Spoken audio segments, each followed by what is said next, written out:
Hi everybody, Dan Illman here, taking a look at race number 9 at Belmont Park on Sunday, one of two divisions of the New York Stallion Stakes. This, the spectacular bid division for colts, and you can play it with your own DRF Bets account. Sign up right now, get a $100 free cash bonus. Learn more at drf.com/bet. Here's the field for the spectacular bid, and it is a big one for $100,000. They're going 7 furlongs on the Widener turf. The horse they all have to beat is on the far outside, and that is the 7-5 morning line favorite, Therapist. Therapist is already a 3-time stakes winner against Open Company, and most recently ran against one of the best 3-year-old turf horses in the country in Hawkish in the Grade 2 Penn Mile. And Therapist sat 3 wide, tried to make a bid into it turning into the stretch, and they simply ran away from him the final quarter of a mile. He was no match for Hawkish on that day. If he runs anything close to that 92 Beyer speed figure in the Cutler Bay Stakes 2 starts back at Gulfstream Park, he is going to be very, very tough to beat. Dropping in with New York breds, his merits are fairly obvious, and at 7-5 he seems like a must-use on any kind of multiple race tickets. We'll talk about some of the other horses. We'll do it in post-position order, beginning with the number 1, Santo Antonio. And boy, this is a tough pedigree to read. His sire, Frost Giant, is 0 for 120 with first-time turf runners. But the dam won on turf, and she's a half-sister to War Dancer, who won the Grade 2 Virginia Derby on turf. So there's turf on the bottom. It's just that Frost Giant has just been so terrible with first-time turf runners, it's hard to trust Santo Antonio, who's run 3 decent races on dirt and draws an intriguing inside post position. Javier Castellano is aboard for the ride, 20-1 on the morning line. If you believe in the bottom of this pedigree more than the top, you could certainly use Santo Antonio. The 2 is Engineer's Report, who tried turf 2 starts back. It was his turf debut, and he was going to 2 turns, a mile and a 16th at Aqueduct. And while he finished an even 4th, he faced a really live group. The winner of that race, Morrison, came back to finish 2nd against Open 1X allowance horses with an 85 Beyer speed figure, and the runner-up Way Early came back to run 2nd in that Grade 2 Penn Mile, finishing ahead of today's favorite Therapist with an 82 Beyer speed figure.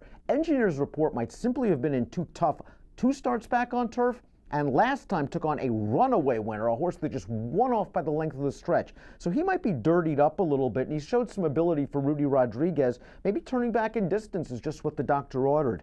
The 3 is Hakalea, who has finished behind a couple of these in his career. This is a horse to me that I think has topped out at the Beyer level of the high 60s, low 70s, and I'm just not sure it's good enough to win today. 30-1 on the morning line. At least he has won over course and distance, but that was a $40,000 maiden claim at Belmont back in May. The 4 is 5-Star Bunt, and 5-Star Bunt really intrigues me because he made a really nice turf debut on June the 3rd at Belmont going 7 furlongs. He set a pretty fast and pressured pace down towards the inside, and that was just no match for favored Mo Diddley in the stretch. It was the faster division of 2 state-bred non-winners of one other than races that day, and 5-Star Bunt doesn't need the lead to succeed. So we'll throw up the Timeform US Pace Projector and see where 5-Star Bunt is in the early portion of this race. And I think that's a very comfortable spot, sitting 4th under John Velasquez for trainer Linda Rice. That was a nice effort in his turf debut. Career best Beyer by a long way of 76.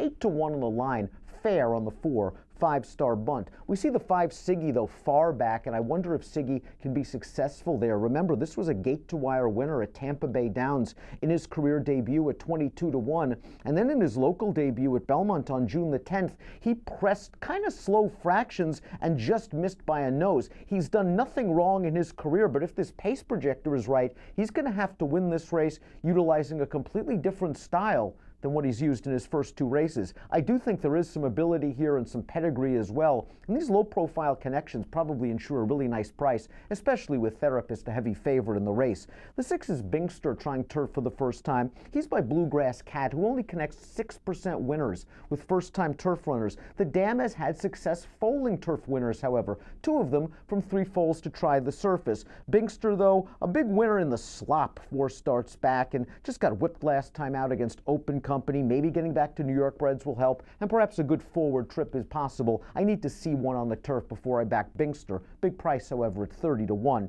Collective Effort is the number 7, and Collective Effort finally got it done in the 11th lifetime start, getting away to an easy lead and wiring the group, going a mile and a 16th on the inner turf. The horse has only been off the board once in his career, and that was a 4th place finish on dirt 3 starts back, so he's rather consistent, and maybe the light bulb just switched on in his most recent start. But turning back in distance, it's unlikely the Collective Effort will get a similar on-the-lead trip in this race, and he might have to do it from off it. A fast pace could work to the advantage of Spectacular Kid, and it would be fitting if Spectacular Kid won the Spectacular Bid.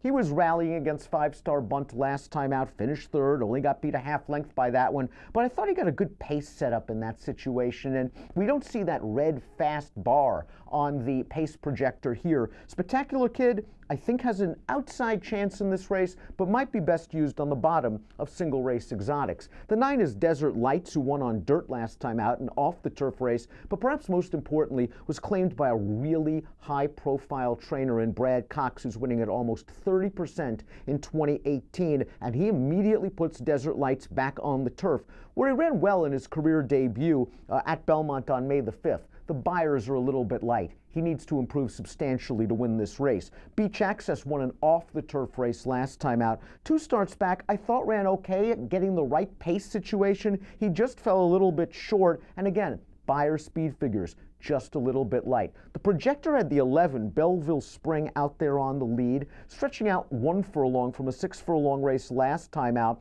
This is a horse that gets a little bit wound up in the early portion of his races, and he might not have liked being in behind horses for the first half mile or so. It was a good performance in his turf debut, and the runner-up Shiraz came back to run 2nd in a state-bred 1X with a 79 Buyer, and Belleville Spring finished ahead of 2 next out winners. I just wonder how much pressure he's going to face as he stretches out to 7 furlongs. Formulator Fact for the 12, a true giant for Rudy Rodriguez, and this is a pretty good one. Over the past 4 years, with 3-year-olds moving from dirt to turf in the second start following a layoff line, 27% winners and a big ROI. This horse is a full brother to Millionaire Giant Expectations, who did his best running on the dirt. And again, this one's by Frost Giant, 0 for 120 with first-time turf runners. The dam has full 2 turf runners with no success. I just wish there was more turf on the bottom of this family, although there is class and a nice formulator fact. Therapist, of course, is the horse to beat. We take a look at my top selection. I wish I could get more clever, but I'm going to go with Therapist as my top pick. I'd use him strongly in multiple race wagers. My backups would be the 4 5-star Bunt, the 5 Siggy, and my single race picks are 13, 5, 4, and 7. And you can play this race from home with your very own DRF Bets account. Sign up at drf.com/bet, access $100 in free cash, and start punching away. Approximate post time for the Spectacular Bid division of the New York Stallion Stakes, 5:50 Eastern on Sunday. Good luck.